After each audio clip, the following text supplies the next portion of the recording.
देश ਦੀ ਮਹਾਮਹਿਮ ਰਾਸ਼ਟਰਪਤੀ द्रौपदी मुर्मू ਵੱਲੋਂ ਕਾਫੀ ਲੋਕਾਂ ਨੂੰ ਸਨਮਾਨਿਤ ਕੀਤਾ ਗਿਆ, ਪਰ ਵਿਸ਼ੇਸ਼ ਤੌਰ ਤੇ ਲੋਕਾਂ ਨਾਲ ਜੁੜਿਆ ਹੋਇਆ ਖਿੱਤਾ ਜਿਹੜਾ ਉਸ ਦੇ ਵਿੱਚ ਰਾਸ਼ਟਰੀ ਵਿਗਿਆਨ ਪੁਰਸਕਾਰ ਜਿਹੜਾ ਉਹ ਮਿਲਿਆ PGI MER ਦੇ ਡਾਕਟਰ ਸਾਹਿਬ ਨੂੰ ਤੇ ਡਾਕਟਰ ਸੁਰੇਸ਼ ਕੁਮਾਰ ਜਿਹੜੇ ਨੇ ਉਹਨਾਂ ਨੂੰ ਇਹ ਅਵਾਰਡ ਵੀ ਮਿਲਿਆ। ਨਾਲ ਤੁਸੀਂ ਤਸਵੀਰਾਂ ਵੀ ਵੇਖ ਰਹੇ ਹੋ ਉਸ ਅਵਾਰਡ ਦੀਆਂ ਵੀ। ਤੇ ਜਦੋਂ ਇਹ ਅਵਾਰਡ ਮਿਲਿਆ उस संबंध दे विच डॉक्टर साहब साडे नाल मौजूद ने, पुछांगे कि इत्थे तक दी जर्नी किद्दां रही ते हुण राष्ट्रपति साहब तो जिहड़ा अवार्ड मिल गया उस तो बाद जिम्मेदारी तां वध जांदी आ, पर किस खित्ते दे विच, क्योंकि विज्ञान युवा जिहड़ा इस पुरस्कार दा नां ते उस दे नाल जिहड़ा शांति स्वरूप भटना। बहुत बहुत स्वागत है। धन्यवाद सुनील जी।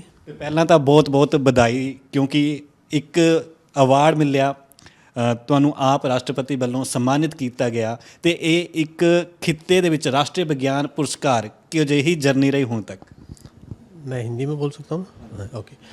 धन्यवाद सुनील जी, मैं आपका बहुत बहुत आभारी हूँ जो आप आए मेरे से बात करने के लिए।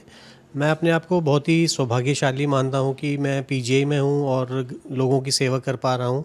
ये मेरे लिए बहुत ही एक सौभाग्य की बात है। सबसे पहले मैं ये आपको बताना चाहता था, हमारे माननीय राष्ट्रपति द्वारा जो हमें पुरस्कार दिया गया है, मैं उसको पाके बड़ा ही खुशनसीब हूँ कि मेरे को वो मिला है। और इसका एक मात्र जो कारण मैं मानता हूँ वो हमारे जो टीचर्स हैं और हमारे पेरेंट्स की मेहनत है और PGI की देन है कि हमें ये अवार्ड मिला है। अगर हम PGI में ना होते तो शायद ये अवार्ड ना मिलता। तो मैं काफ़ी सौभाग्यशाली अपने आप को मानता हूँ कि हमें यहाँ पे PGI में लोगों की सेवा करने का मौका मिला है। अच्छा, ਪੀਡੀਆਟਿਕ ਕ੍ਰਿਟੀਕਲ ਕੇਅਰ आई थिंक ਇਹ ਅਵਾਰਡ ਉਹਦੇ ਨਾਲ ਰਲਦਾ ਮਿਲਦਾ ਤੇ ਇੱਕ ਬੱਚਿਆਂ ਦੀ ਜ਼ਿੰਦਗੀ, ਬੱਚਿਆਂ ਨੂੰ ਸਮਝਣਾ ਤੇ ਜਿੱਥੇ ਤੱਕ ਮੈਨੂੰ ਨੌਲੇਜ ਹੈ 200 ਤੋਂ ਵੱਧ ਜਿਹੜੀਆਂ 240 ਲਗਭਗ ਤੁਸੀਂ ਅਧਿਐਨ ਵੀ ਦੇ ਤੇ शोध अध्ययन भी ਕੀਤੇ ਨੇ ਤੇ ਉਹਦੇ ਵਿੱਚ ਕੀ ਖਾਸ देखिए, PGI में हमारा मेन जो मकसद है काम करने का वो हम 3 पहलू पे काम करते हैं। एक तो पेशेंट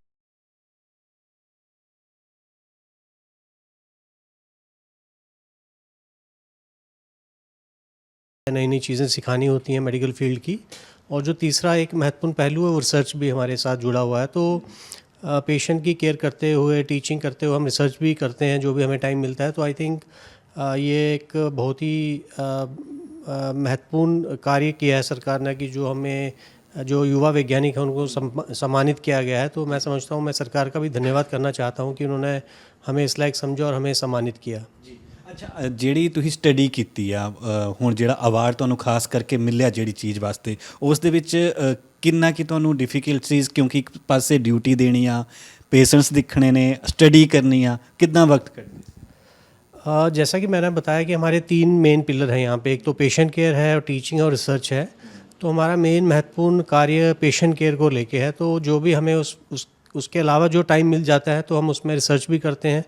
तो ऐसा कोई डेडिकेटेड टाइम हमारे लिए नहीं होता है कि इस टाइम इस महीने हम रिसर्च करेंगे। जो भी इन दोनों तीनों कार्यों में से हम अपना टाइम निकाल के रिसर्च भी करते हैं, वो करनी पड़ती है हमें।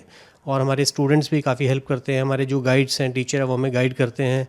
और PGI हमें इतना बड़ा प्लेटफॉर्म देता है। तो आई थिंक ये बहुत ही महत्वपूर्ण कारण है कि हम PGI में और अच्छी रिसर्च कर पा रहे हैं। अच्छा, ਜਦੋਂ ਅਵਾਰਡ ਲਈ ਤੁਹਾਨੂੰ ਸੁਨੇਹਾ ਆਇਆ, ਤੁਸੀਂ ਰਾਸ਼ਟਰਪਤੀ द्रौपदी मुर्मू ਦੇ सामने गए, उस टाइम भावनावां की सी मन दी? भावनाएं तो मैं काफ़ी हम्बल था कि मुझे ये अवार्ड मिला है। ऐसा कोई मतलब गर्व नहीं था इतना ज़्यादा, बट काफ़ी हम्बल था मैं कि जो भी हम काम कर रहे हैं इतने सालों से तो उसको सम्मानित किया गया।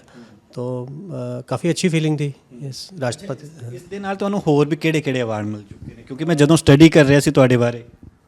इसके अलावा देखिए, मैंने बताया कि रिसर्च हम करते रहते हैं, टीचिंग भी करते रहते हैं। तो कई सारी संस्थाएं फिर हमें प्रोत्साहन भी करती हैं। जैसे मुझे एक ICMR की तरफ से भी अवार्ड मिला था, एक अवार्ड मुझे मिला national academy of medical sciences की तरफ से।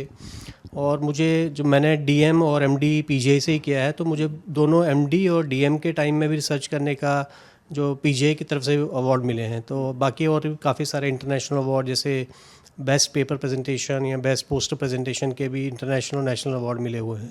ਅੱਛਾ, ਇੱਕ ਬੱਚਿਆਂ ਦੇ ਖਿੱਤੇ ਦੇ ਵਿੱਚ ਬੱਚਿਆਂ ਨਾਲ ਜੁੜੇ ਤੁਸੀਂ ਕਾਫੀ ਸਟੱਡੀ ਕੀਤੀ ਆ। ਬੱਚਿਆਂ ਨਾਲ ਸੰਬੰਧਿਤ ਬਹੁਤ ਸਾਰੇ ਰੋਗ ਆਉਂਦੇ ਨੇ ਤੁਹਾਡੇ ਕੋਲ, ਪਰ ਅਜਿਹੀ ਸਥਿਤੀ ਮੈਂ ਇਸ ਕਰਕੇ ਪੁੱਛਣਾ ਚਾਹੂੰਗਾ, ਸਭ ਤੋਂ ਜ਼ਰੂਰੀ ਗੱਲ, ਅਹਿਮ ਗੱਲ, ਕਿਉਂਕਿ ਜਿੱਦਾਂ ਅੱਜ ਕੱਲ੍ਹ ਸਰਦੀਆਂ ਦਾ ਮੌਸਮ ਆ, ਇਸ ਦੇ ਵਿੱਚ ਆਮ ਤੌਰ ਤੇ ਸਰਦੀ ਜ਼ੁਕਾਮ ਹੋ ਜਾਂਦਾ, ਬਰਸਾਤ ਦੇ ਵਿੱਚ ਅਲੱਗ ਸਥਿਤੀ ਹੁੰਦੀ ਹੈ, ਜਿੱਦਾਂ ਵੈਦਰ ਚੇਂਜ ਹੁੰਦਾ ਬਿਮਾਰੀਆਂ ਵੀ ਚੇਂਜ ਹੁੰਦੀਆਂ ਨੇ। ਪਰ ਕੁਛ ਇੱਕ ਮਾਪੇ ਕਹਿ ਲਈਏ, ਅਭਿਭਾਵਕ ਕਹਿ ਲਈਏ, ਬਿਨਾਂ ਸੁਜੈਸ਼ਨ ਤੋਂ ਜਾਂ ਜਿੱਦਾਂ ਲੋਕਾਂ ਨੂੰ ਅੱਜ ਕੱਲ੍ਹ ਨੌਲੇਜ ਹੁੰਦੀ ਹੈ ਕਿ यार मार्केट जाओ ये दवाई ले लो, तो ये कितनी की सही है?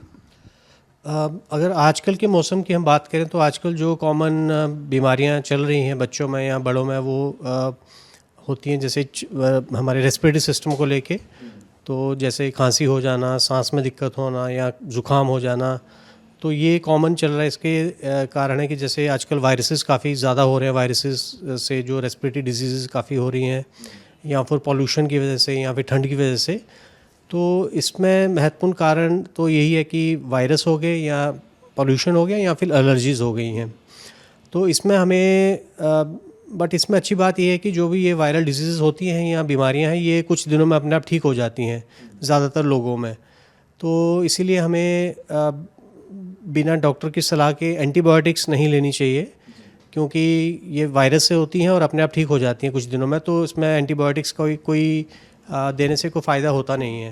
तो अगर हम डॉक्टर की सलाह के अनुसार ही चलना चाहिए, बिना डॉक्टर के पूछे या जस्ट केमिस्ट की शॉप पे जाके एंटीबायोटिक्स ले लें, वो हमें नहीं करना चाहिए।